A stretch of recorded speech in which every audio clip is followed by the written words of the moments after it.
Hello guys, this is Brian Tubbs coming at you with another video. As you can see, I'm kind of sitting on my welding table, and to my right I have a new piece that we just created. It's for my son. So I mean, really it can be sold as fine art or, you know, more crafty fine art, either one. It's just something new. I mean, we have a similar head to what we use on the piece Twin Suns, which is like this piece here. It kind of has that same theme on the top, but as you can see, the rest of it is open. We have 3 stainless balls in these 3 locations just to fill in this open area. We have a 1/2-inch thick wall pipe that this ball rests in. You can use a 1/4 inch. You can use 3/16, whatever metal you can find. But we didn't find this metal. We purchased the metal, cut everything down, and did what we want to do. He hasn't given this piece a name yet, but the paint, he wanted to make it look like it was like a found metal. So we used a particular color. I'm not even sure what the name of the color is. They just bought the paint. So I sprayed it, and then they did a sponge technique on the upper portion to give it that rusted look, like rust is coming through the paint. Then after they did that, I went ahead and and clear coated it. And then what we're doing now is allowing everything to just rust. We're putting our chemical on it and letting everything rust. And like in these areas in here, we're gonna let that rust on its own because we don't want to spray our chemical in there and mess around and get the chemical on the stainless balls, and then we got that issue.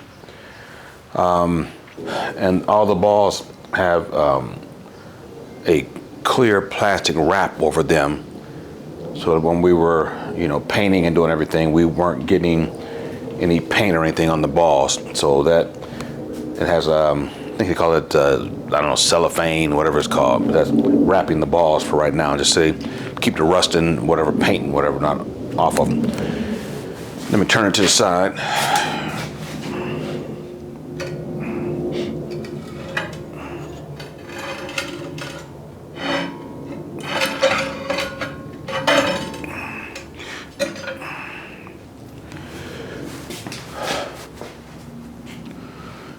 And this is a side view. So as opposed to having just this metal going from top to bottom, I put some braces in here, and you probably can't see it on the camera that well, but we put welds in 1, 2, 3, 4, 5 spots. So I drilled holes through this outer plate, and then we welded it to the upright plate, and I just built the welds out so they look like rivets. So on both sides we have this added brace just to give it stability, from moving side to side. There is still some side to side play in it, which is fine, so when the wind blows it'll have a little bit of movement to it. And then on the base we have 3 plates just to build it up, just to make it look, just look interesting. And so that is one of our newest pieces. My wife and I also came with another piece. I'll put a picture up of it here. It's stainless steel in core 10, and the base, the very bottom base, comes from a piece that I talked about in the last video when we went in. I think the video was called "She Didn't Like It," and it was the base that was rusting on the bottom. So I replaced that very bottom base with the stainless steel base for her flags. I'll put a picture of that up. And so as opposed to just scrapping that base, I used that base on the bottom of the upper base in the picture, just to not scrap that metal. And so we haven't named the piece yet. Looks like two dolphins or something to me, or two whales or something. I'm not exactly sure what it looks like, but that's what this new piece looks like. Stands close to 6 feet tall, something like that. This is a different piece. It's nice. I was gonna do it with the Corten S going up, you know, standing by itself on a base. But then my wife came with the idea of having two pieces. We were gonna put a donut in the center, but then I said that probably wouldn't look quite right. So we ended up with these, with the stack pieces we have. So that's the new stuff that we have done. And today's video, I'm going to be talking about if you have a piece that you're making and you need something to support it. My piece is 8 inches widthwise. So I was trying to figure out what can I use that's 8 inches that would make this piece work. So what I'll do is I'll bring the camera a little bit closer so you guys can see what it is I'm doing. All right, guys. So today's video is just really covering what I'm doing here. Let me just show you. This is the piece I'm working with today. The problem is I want to get this piece straight. So I need to be able to put this piece on here and keep it from falling over like this. So the piece is going to be about 8 inches wide, somewhere in there. But I need something tall enough to keep this from falling down. So I did some measurements, you know, walked around measuring things.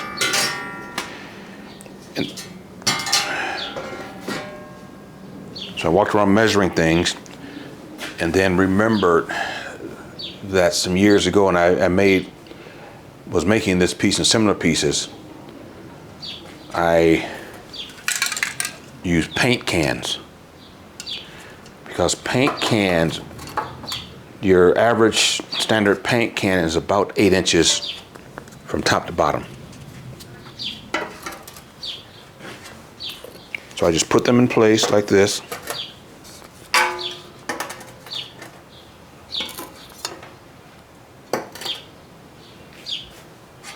And then I take the piece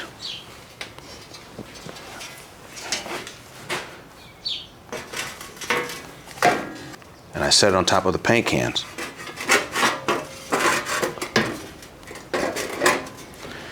And that gets me really close to where I need to be. And this is not falling down in, it's right there. So what I can do is I can move this can back a little bit so I can get this horizontal and my vertical edges right next to each other. And then I can go ahead and put my tack weld there, adjust the can's position, get the next weld all the way down. And in that way, my piece is not coming upward, nor is it going on a downward angle. So I want my piece to be flat because this piece has to be, you know, square. It can't be tweaked at all. So I guess the point is, when you need something like this, just look around your shop. I mean, I came up with spray paint cans, and most of them are different, you know, manufacturers, but they're all the same standard, about 8 inch, you know, height. And so I figured I'll pass it on to you guys if you ever run into a situation like this. If you need something 8 inches, or if you need something 6 inches, you know, just look around for something that's 6 inches, and get, you know, 4 6-inch pieces. Maybe if you need to cut something, you can do that. But if you're working on something 8 inches, paint cans are the way to go. All right, guys. Like I said, it's going to be a quick video. I just want to give you a heads up on what I have used and what I remembered I used. Paint cans for for spacers, and I've also used like little small floor jacks if I'm welding something, and when I weld it, it starts. If I want it to be horizontal, but when I weld it, it starts creeping in.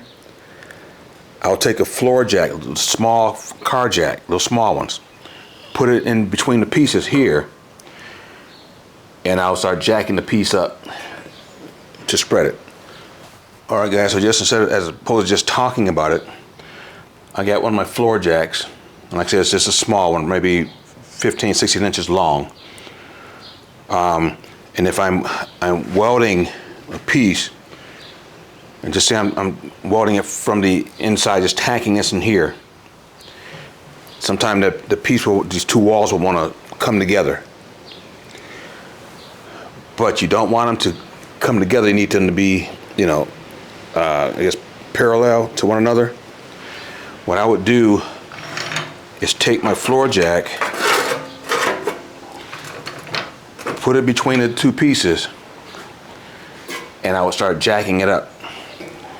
And what this floor jack will do is, and even if you get a piece of wood that will spread it a little bit more, so not just working on this little small surface here, get like a piece of wood, put on top of this that's longer to get more area, and just start jacking it up, and you'll see the pieces start going from here back to that position.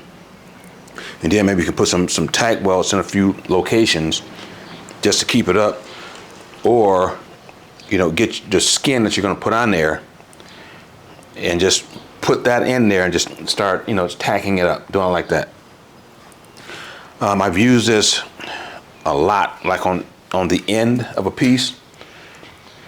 If it's curling in too much, I'll even put the jack on the bottom, on the inside, and just start jacking it up so I can put my tacks on the outside.